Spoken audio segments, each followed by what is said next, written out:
شہادت نوش کیا۔ راشد منہاس کے لازوال کارنامے پر انہیں نشان حیدر سے نوازا گیا۔ مرد پاک کی ہوائی فوج کے عقاب ہے، یتیم بے مثال ہے، یتیم بے مثال ہے، یتیم بے مثال ہے، وفا میں لاجواب ہے۔ راشد منہاس نے 13 مارچ 1971 کو پاک فضائیہ میں بطور کمیشن جی ڈی پائلٹ شمولیت اختیار کی۔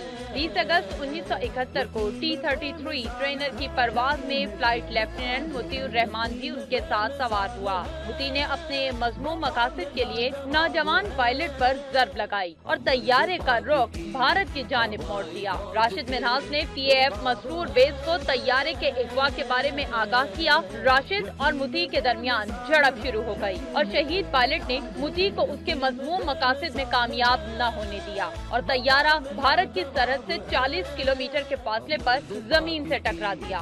راہ حق کے شہیدوں، وفا کی تصویروں، تمہیں وطن کی ہمارے سلام کہتی ہے۔